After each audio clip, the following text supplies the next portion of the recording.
Sorry about that, babe. What's up, guys? We're back with another unboxing. This time we're going to be taking a look at Lufia and the Fortress of Doom on the Super Nintendo Entertainment System. This is complete in box, and it's also going to be a quick look at the player's guide. This is again a voiceover, so bear with me if I'm a little off here and there, but here's the box.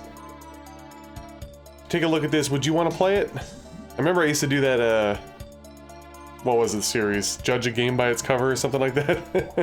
Haven't done that in a while, but the box isn't in the best of shape. Honestly, a lot of this stuff really isn't, other than the cartridge itself, but you know, nowadays games are just so freaking expensive. Would you want to pay that price? I think I would rather pay $34.99 for it, honestly, but alright, so what we're gonna have inside here, we're gonna have a game cartridge, which is inside of a protective plastic case, as well as the official instruction guide and Lufia quick chart. But first, let's take a look at the cartridge itself inside of the original tray. Obviously, these games came in like sleeves or you know, dust cover things on the bottom. Not necessarily those, I did that myself, but like I said, the cartridge itself is actually in pretty good shape. The original battery backup still works, actually. The playthrough that I did of it on my channel, well, that's going to be on my channel soon, was not an emulator and not a ROM loaded onto the thing. It was played off of the real cartridge. So now we're going to take a look at the goodies that it comes with. Obviously, you know, we're probably missing some like mail-aways and stuff like that, but for the most part, everything's there. So the Lufia quick chart also doubles as a map, and it's, you know, it's seen better days as far as condition goes, but I used the hell out of this thing when I was playing through the game. It's very, very helpful. Although I will say from time to time there are some inaccuracies with the placement of the numbers and where the place actually is on the world. Also, this whale thing was actually never present.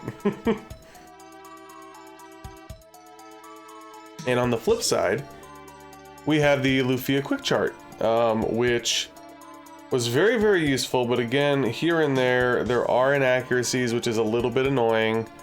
But it goes over everything you think of: spells, rings, armors, helmets, shields, all the items in the game, weapons, and the shoes that you wear. So it's a pretty good reference guide. The one complaint that I do have, aside from various translation issues, is that nothing's in alphabetical order. I wish that they would just put these fucking charts in alphabetical order, man. I don't know what the deal is, why they don't, but it is what it is. And here we have the instruction booklet, which you could assume, being an RPG and being in the SNES era, that it is very useful and is filled with lots of information. And there you can see the contents. You even have a in-depth, almost comic book style intro to the game. Obviously you play through the intro, you start at the final battle at the beginning of the game on Doom Island. And you're treated to I guess a pseudo walkthrough really at the beginning of the game, and then you start getting into the heroes and the NPCs that you find along the way throughout your quest. Standard stuff like going over the controller and the layout of the screen. Goes over various things like your party status, your equipment, all of the in-battle things that you could choose. In general, kind of giving you some tips and tricks in regards to battling. Should you flee, should you not, what happens when you're status afflicted, which is going to be a lot in Lufia. They even give you recommended combat orders, which I actually didn't really pay attention to. Going over, you know, arming yourself, every single stat category, because you're able to get upgrade potions throughout the game, which, you know, you got to figure out what you want to do for which character. They're marking off all the special places that you find in both the towns, the dungeons, and the overworld, as well as your modes of transportation. Pretty cool. And then obviously you got your heroes log here, which, as I fail to flip through the pages, it is a mini walkthrough up until a certain point. Obviously you're not going to get the entire game here, but for the most part, it's, you know, fairly accurate. I ended up kind of going along more with the guide that we're going to look at a little bit later. but this is definitely prettier looking. I will say that. The guide is in black and white, no color whatsoever other than the cover, so... Yeah, lots of cool stuff in here, you know, if you're back in the day, at the very least with this, the chart and the map, you probably could get through most of the game on your own. Obviously, in today's day and age with the internet, if you actually do get stuck, it's a lot easier, but back in the day, guys, this is all you got. And I will say that the strategy guide, while good at times, is also a bit inaccurate and a bit herky-jerky in terms of how it was put together, which is a little bit disappointing. Makes it kind of hard to follow, but...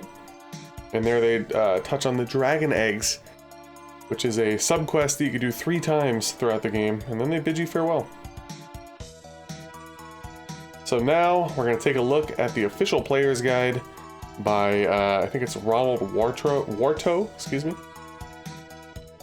Surprisingly, to my knowledge, Lufia 2 does not have a strategy guide, which is very interesting. I found this on eBay. It looks like it's one of those items where it's kind of rare. I wouldn't say it's necessarily like a crazy, you know, expensive, off-the-wall, bonkers price.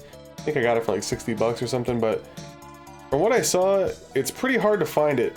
And yeah, obviously there's a little bit of wear here and there on the cover and back cover, but for the most part, the pages are really good. It goes over the entire game, gives you tips and tricks throughout the game. There's monster compendiums, boss compendiums. They even have a checkoff, which that actually was not me, that was somebody who used this before me, but lots of good stuff in there that will get you through the game if you're having trouble. And that's about it, guys. You gotta love the old RPGs of the era, man. You toss in a player's guide and you got yourself quite a little bundle here to get you through your journey.